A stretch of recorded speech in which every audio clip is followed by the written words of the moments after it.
Ok, bom dia, gente. Nós tentamos fazer um live. A minha conexão aqui ficou bastante fraca, então não deu para fazer a live. Então nós vamos gravar aqui. Aí eu vou estar jogando no YouTube e nos grupos da igreja e no Facebook, disponibilizando essa lição para os irmãos. Nós estamos em 2 Samuel, capítulo 19, a partir do versículo 40, e nós vamos até capítulo 20 e o final do capítulo, ou seja, versículo 26. Né? Estamos tratando de um trecho da vida de Davi que não é muito. É, não é um dos mais populares, não é Davi e Golias, não é Davi e Batseba, às vezes é pulado em estudos de vida de Davi, mas como meu propósito é um estudo profundo da vida de Davi, nós vamos também tratar dessas coisas. E nós vamos descobrir muita riqueza nesses textos e muita aplicação para as nossas vidas, principalmente aqui nesta lição. Então, diferente de outras semanas em que eu tenho lido trecho por trecho, esta semana nós vamos ler, eu vou ler aqui o trecho todo, porque as partes deste texto estão entrelaçadas e nós vamos precisar ter uma noção da história toda para entender as partes. Então, vamos ler. Aí eu vou ler aqui a partir do versículo 40 de capítulo 19. Então diz assim a palavra de Deus. Dali passou o rei a Gilgal, e Quimã passou com ele, e todo o povo de Judá e metade do povo de Israel acompanharam o rei. Lembre-se que Davi está subindo a Jerusalém depois de ter vencido Absalão. E na semana passada nós falamos de várias pessoas ou grupos de pessoas que ele encontrou a caminho de Jerusalém. Aí essa subida continua aqui. Versículo 41. Eis que todos os homens de Israel vieram ter com o rei. E lhe disseram: Por que te furtaram nossos irmãos, os homens de Judá, e conduziram o rei e a sua casa através do Jordão, e todos os homens de Davi com eles? Então responderam todos os homens de Judá aos homens de Israel: Porque o rei é nosso parente? Por que, pois, vos irais por isso? Porventura comemos à custa do rei, ou nos deu algum presente? Responderam os homens de Israel aos homens de Judá e disseram: Dez tantos temos no rei, e mais a nós nos toca Davi do que a vós outros. Por que, pois, fizeste pouco caso de nós? Não foi a nossa palavra a primeira para fazer voltar o nosso rei? Porém, a palavra dos homens de Judá foi mais dura do que a palavra dos homens de Israel. Então se achou ali, por acaso, um homem de Belial, cujo nome era Seba, filho de Bicri, homem de Benjamim, o qual tocou a trombeta e disse: Não fazemos parte de Davi, nem temos herança do filho de Jessé. Cada um para as suas tendas, ó Israel. Então todos os homens de Israel se separaram de Davi e seguiram Seba, filho de Bicri. Porém os homens de Judá se apegaram ao seu rei, conduzindo-o desde o Jordão até Jerusalém. Vindo, pois, Davi para sua casa a Jerusalém, tomou o rei as suas 10 concubinas, que deixara para cuidar da casa, e as pôs em custódia, e as sustentou, porém não coabitou com elas. E estiveram encerradas até ao dia em que morreram, vivendo como viúvas. Disse o rei a Amasa: Convoca-me para dentro de 3 dias os homens de Judá, e apresenta-te aqui. Partiu Amasa para convocar os homens de Judá, porém demorou-se além do tempo que lhe fora aprazado. Desculpe. Então disse Davi a Abisai: Mais mal agora nos fará Seba, o filho de Bicri, do que Absalão, pelo que toma tu os servos de teu senhor e persegue-o, para que não ache para si cidades fortificadas e nos escape. Então o perseguiram os homens de Joabe, a guarda real e todos os valentes. Estes saíram de Jerusalém para perseguirem a Seba, filho de Bicri. Chegando eles, pois, à pedra grande que está junto a Gibeon, Amasa veio perante eles, trazia Joabe vestes militares e sobre elas um cinto no qual, presa aos seus lombos, estava uma espada dentro na bainha. Adiantando-se ele, fez cair a espada. Disse Joabe a Amasa: Vais bem, meu irmão? E com a mão direita lhe pegou a barba para o beijar. Amasa não se importou com a espada que estava na mão de Joabe, de sorte que este o feriu com ela no abdômen e lhe derramou por terra as entranhas. Não o feriu segunda vez e morreu. Então Joabe e Abisai, seu irmão, perseguiram a Seba, filho de Bicri. Mas um dentre os moços de Joabe parou junto a Amasa e disse: Quem está do lado de Joabe? E é por Davi, siga a Joabe. Amasa se revolvia no seu sangue, no meio do caminho. Vendo o moço que todo o povo parava, desviou Amasa do caminho para o campo e lançou sobre ele um manto, porque via que todo aquele que chegava a ele parava. Uma vez afastado do caminho, todos os homens seguiram a Joabe para perseguirem a Seba, filho de Bicri.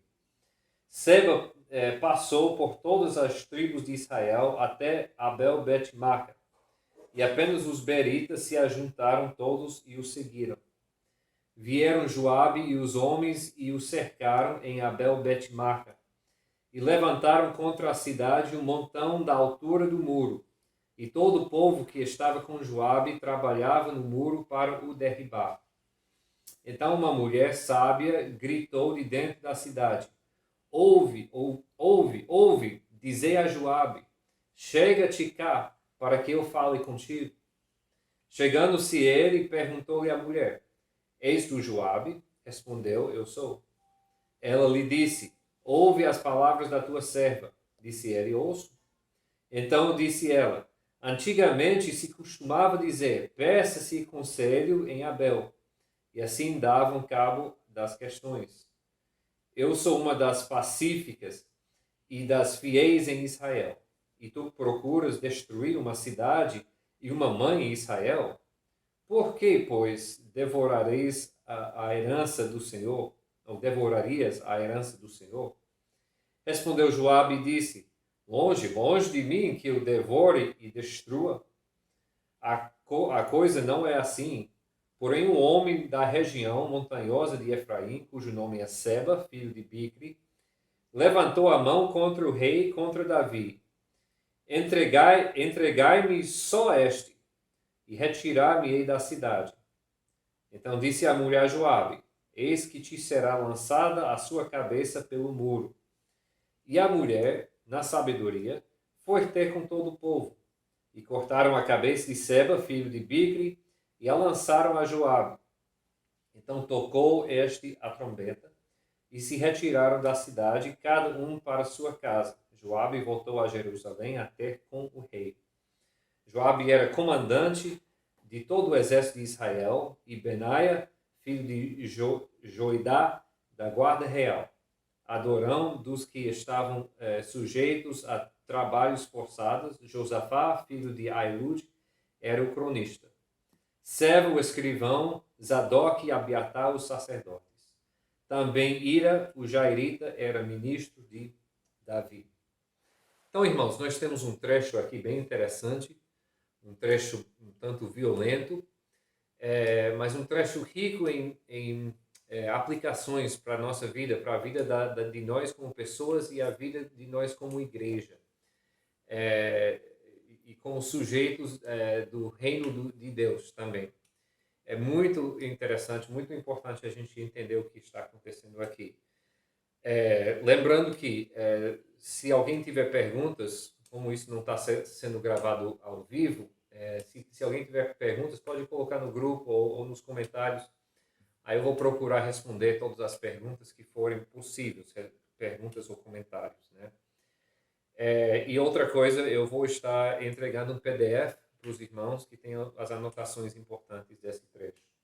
Algumas coisas para tirar, algumas coisas antes de entrar na questão, nas lições, as aplicações. Vocês notam que que aqui nós temos o final da história dessas 10 concubinas que Davi havia deixado na cidade, e Absalão havia feito relações com essas mulheres ao ar livre, em público, para humilhar seu pai e também para ir se estabelecer como rei, né? Então, quando Davi voltou, o que fazer com essas mulheres? E Davi pega e coloca, ele não pode mais coabitar com elas, mas ele pega e coloca como se fosse um asilo, e continua mantendo, continua suas responsabilidades com ela, mas sem coabitar com elas. Por quê? Porque qualquer filho que elas teriam seria suspeito, né? Então, existe tem essa parte aqui, não faz parte da mensagem principal do texto, mas é uma coisa interessante do que Davi está fazendo aqui. Esse trecho nós podemos resumir por uma só palavra, a palavra inveja. Nós temos inveja de uma tribo contra as outras tribos, né? Ou seja, inveja da parte das 10 tribos contra a tribo de Judá, né? Nós temos a inveja de Seba, dessa pessoa chamada Seba, contra Davi, invejando a posição de Davi, invejando, aí nós vamos discutir um pouco mais. E nós temos a inveja de Joabe, que o Joabe tem de Amasa, e o resultado disso ali. Então, nós temos esses três aspectos aqui na vida, mas também vale a pena nós ressaltarmos aqui que Davi ainda está sofrendo, e essa inveja é um resultado direto do pecado de Davi. Quando Davi olhou a esposa de outro homem e invejou este outro homem, cobiçou essa mulher que era de Joabe, que não era dele, de Urias, quer dizer, que não era dele, e então Davi tomou essa mulher para si. Então aqui Davi recebe no seu reino, de forma multiplicada por 3, esse pecado de inveja que ele cometeu lá no início, né? Então nós temos que ver isso. Inveja é uma coisa muito uma coisa muito temida em nossa cultura aqui no Brasil. Você entra em lojas e você vê pequenas amuletas ou até bíblias abertas a certos capítulos da Bíblia para impedir a inveja. A ideia de que se eu invejar, ou se alguém me invejar, algo de ruim vai acontecer comigo, né? É tipo uma coisa mágica. Mas a Bíblia nos mostra aqui que o ruim da inveja o ruim da inveja é que isso pode afetar outras pessoas de uma forma colateral, a gente vai ver aqui, mas afeta nós mesmos, né? E traz destruição para nós mesmos. Então nós temos que olhar isso. Não é uma coisa mágica que acontece. Eu lembro, eu vi uma vez, eu estava andando lá pela cidade de São Luís e eu passei uma carroça. E essa carroça era uma das carroças mais acabadas que eu já vi, mais assim, um estado totalmente sendo acabado mesmo, quase não andando mais, e sendo puxado por um jegue tão acabado quanto a carroça. Mas estava pintado no lado da carroça as palavras: a força da tua inveja é a velocidade do meu sucesso. Aí eu acho que ele estava precisando de algumas pessoas mais para invejar ele, né? Mas a gente vê essas coisas que as pessoas escrevem, adesivos no carro, para tentar afastar a inveja das pessoas. O resultado da inveja, na verdade, é muito pior do que isso. Destrói a nossa alma, né? E destrói nossos relacionamentos com as pessoas, e pode chegar a nos matar, né? Então, nós vamos ver aqui esses 3 exemplos de inveja, e no final nós vamos fazer uma aplicação a nós. Primeiro, nós temos a inveja das tribos de Israel contra Judá, que é a inveja que eles têm da tribo de Judá. A fonte dessa inveja era a questão de de quem era mais leal ao rei e quem é mais, quem era mais, quem tinha mais herança com o rei, quem eram os verdadeiros servos do rei. E isso, qual foi o resultado? Todos estavam lá para celebrar a volta do rei a Jerusalém. Mas essa inveja chegou a estragar esse evento. E as 10 tribos, cheias de inveja da tribo de Judá, a que Davi pertencia, as 10 tribos pegam, levam suas coisas e afastam. Né? Então a inveja estraga aqui o momento que era ser muito feliz, o momento que era para ser de grande alegria, de repente a inveja estraga esse momento.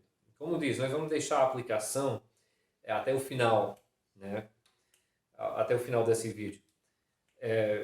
Mas aqui nós temos outra pessoa se levanta e essa pessoa aproveita dessa inveja que está nos corações do povo de Israel e ele aproveita disso para também dar pernas à sua própria inveja. E ele tem inveja do próprio Davi. Nós vemos que esse Seba fala filho de homem de Belial. Essa é uma frase usada muito no Novo Testamento. Nós temos encontrado isso várias vezes. Só relembrando, o homem de Belial é homem que não presta. A Bíblia está aqui passando o julgamento no caráter desse homem. É homem que não presta, homem do mal, homem ruim, homem com coração pecaminoso. Homem, às vezes, essa palavra homem de Belial é usada para homem sem senso, sem juízo, né? Então, nós temos esse homem de Belial. Ele é filho de Benjamim, da tribo de Benjamim. Então, isso quer dizer o quê? Que ele está... como é que é? Ele pode estar ressentido que Davi está no trono e não Saul, porque Saul era da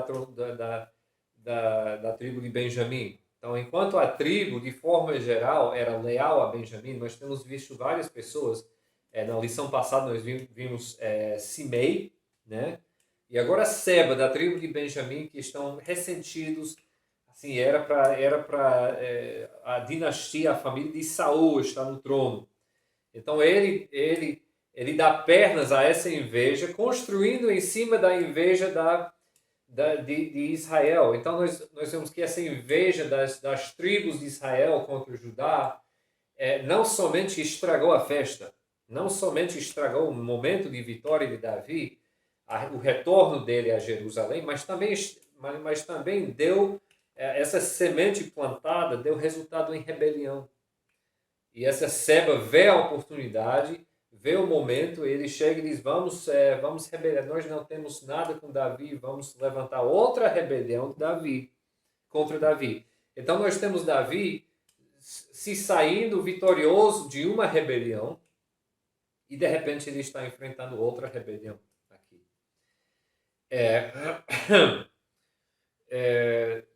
O que é que acontece com Seba? Vamos pular o texto, porque vamos até o versículo 14. Seba junta aos seus homens e ele vai se refugiar numa cidade. Davi manda soldados contra ele, nós vamos ver esse trecho aqui depois. Davi manda soldados contra ele, mas ele se refugia numa cidade, Abel Bet-Macá, e nessa cidade, uma mulher chega a falar com Joabe e eles chegam a um acordo. E para não destruir a cidade toda, os homens da cidade pegam e matam o Seba e pegam sua cabeça e joga para o outro lado da cidade. Então nós vemos que a inveja de Seba levou ele a instigar uma rebelião contra Joabe ou contra Davi, e depois leva à sua própria destruição. E é interessante a forma dessa destruição. Eu quero aqui ler as palavras do Tim Chester, que eu tenho citado o estudo de Davi dele, que é muito bom, esses 2 livros, sobre 1 e 2 Samuel. E Deus permitindo, em breve, quando reabrir o mercado, eu vou adquirir para a igreja esses 2 livros, porque já existem em português. São muito bons. Mas ele escreve aqui: o destino de Seba espelha o de Abimeleque, cuja história em Juízes 9 frequentemente faz um pano de fundo para 1 e 2 Samuel. Abimeleque era o rei autonomeado, arquetípico, que só criava problemas. Uma espécie de anti-rei. Abimeleque morreu quando uma mulher deixou cair uma pedra na sua cabeça desde uma torre. Agora o Seba morre quando uma mulher arranja para que sua cabeça seja jogada por cima da muralha. Mulheres mortíferas, feridas mortíferas na cabeça e objetos jogados de fortalezas são elementos em comuns. Então ele pega esses elementos dessa narrativa e faz uma comparação a Abimeleque, que tinha feito a mesma coisa, tinha se colocado como rei, tinha sido ferido na cabeça por um objeto jogado. Ele pega esses três elementos, só que no caso de Seba é a própria cabeça que é jogada. Mas é uma referência, e o texto hebraico gosta de fazer essas referências ocultas a outros trechos e a outras narrativas, né? Para mostrar alguma coisa em comum. O final da rebelião.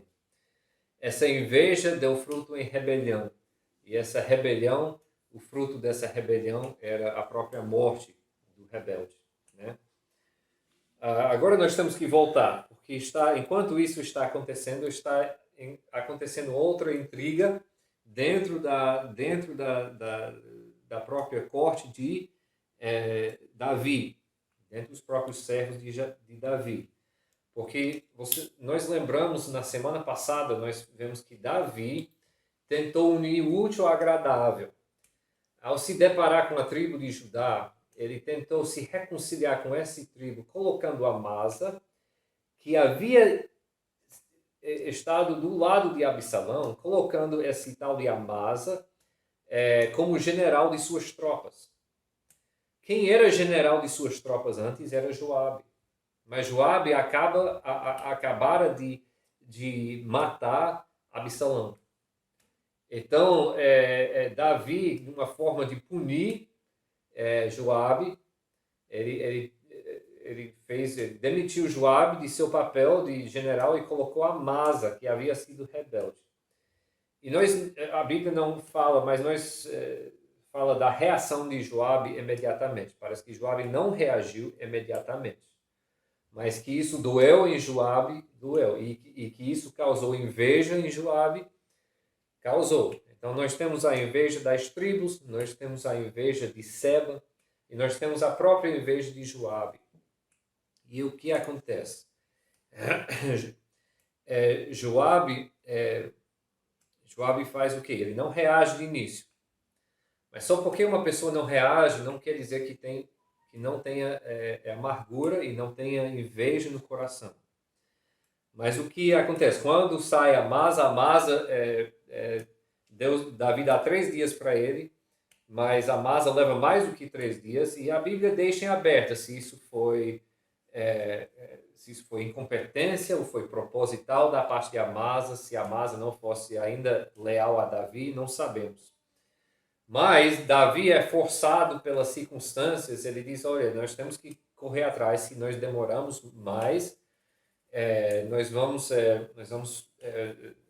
essa rebelião de Seba vai ser pior do que a rebelião de Absalão.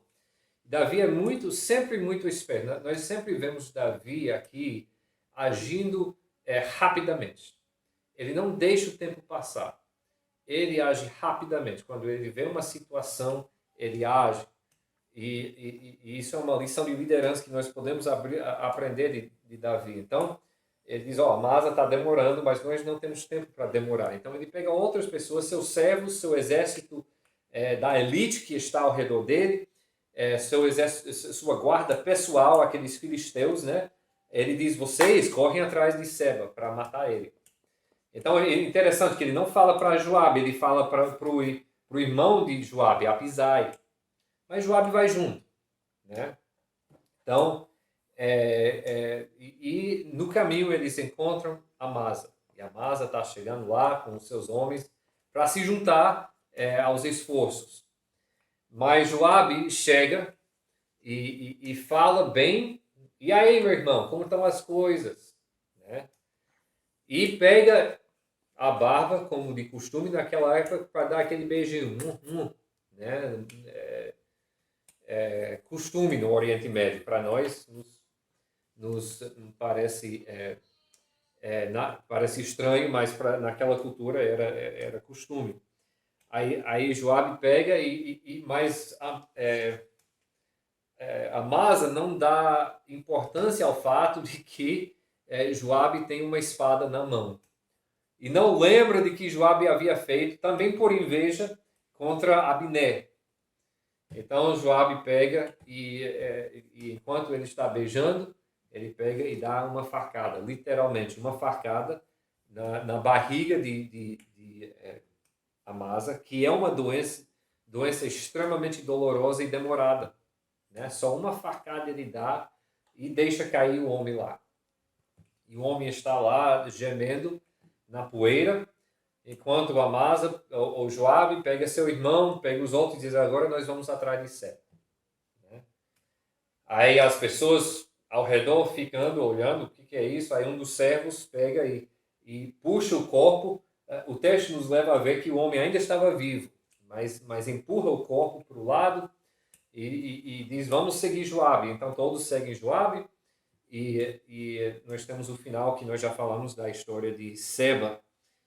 Mas entenda como Joabe ele não reagiu, mas o rancor, a inveja continuou lá dentro. Né? E depois ele falou bem, mas só porque uma pessoa fala bem de outra pessoa, não quer dizer que a inveja não está presente. Eu tenho tido essa experiência de conversar com pessoas que estão com inveja e com rancor de outras pessoas, mas falam tão bem da pessoa. Mas as suas ações mostram que tem inveja da pessoa. Né? Mas então, por que é que Joabe escapa com isso? Por que Davi não pega e faz justiça com ele? Porque Joabe acaba de matar um servo de Davi, o general do exército de Davi, em sangue frio. Como é que Davi não faz nada contra Joabe? Como é que até nós lemos que no final ele é rei do exército? Aqui o Pink nos ajuda. O Pink, que é um comentarista que eu tenho usado muito também aqui. Ele falando de Joabe, ele diz: não arrependido pelo seu crime, consciente da vantagem culposa que ele teve sobre Davi, Joabe não temia encarar o seu mestre real. Assim, o propósito de Davi foi impedido, ou frustrado, e para enfatizar este fato, o capítulo fecha dizendo que Joabe era comandante de todo o exército de Israel. Mais uma vez, consequência do pecado de Davi lá naquela época, porque Joabe era participante desse crime e sabia todos os podres. Então, Davi não poderia levantar a mão contra Joabe, porque Joabe havia matado essa pessoa, porque Davi já havia matado uma pessoa inocente. Né? Então, Davi estava com mãos atadas nesse momento contra Joabe. Mas vamos fazer aqui umas aplicações rapidinhas da nossa lição. Primeiro, o problema de inveja não é somente o problema de Davi, é o problema de todos nós. Inveja pode matar uma pessoa, pode matar uma igreja local. Se inveja entrar nos corações de pessoas na igreja, pode matar a igreja local. E ao longo do meu ministério, eu tenho tido desgosto de lidar com as consequências de inveja no coração das pessoas. Muitos casos. Infelizmente, isso é um problema comum. É um problema comum que os autores do Novo Testamento tratam disso repetidas vezes. Vamos para o livro de Marcos, capítulo 10. Marcos, capítulo 10.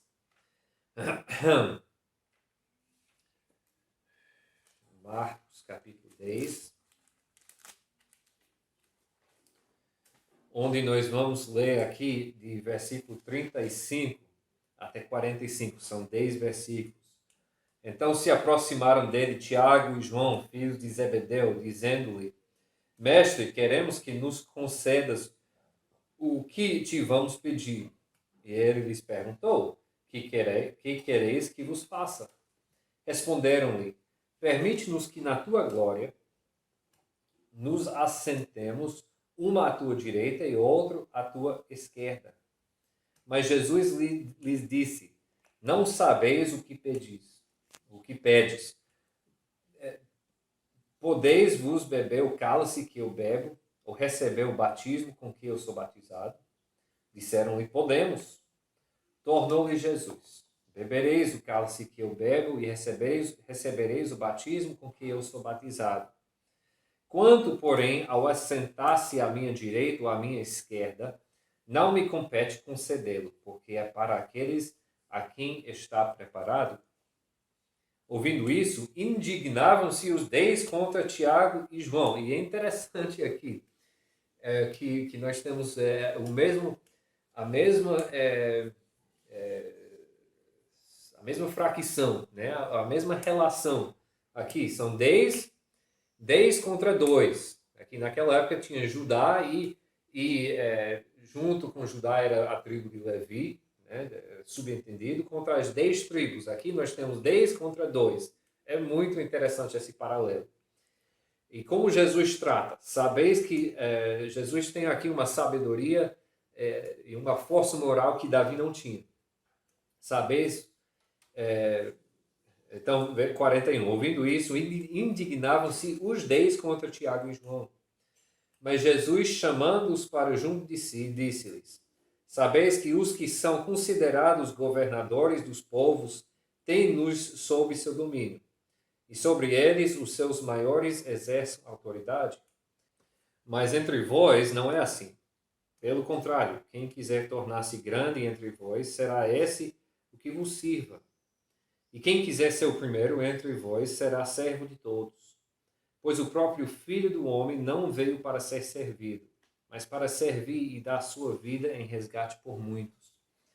Então aqui Jesus Cristo está dizendo, olha, na face dessa inveja que é muito parecido, inclusive um paralelo muito interessante com o texto que nós acabamos de ver em 2 Samuel, Jesus Cristo diz, olha, essa inveja no seu coração não tem lugar no reino de Deus, né?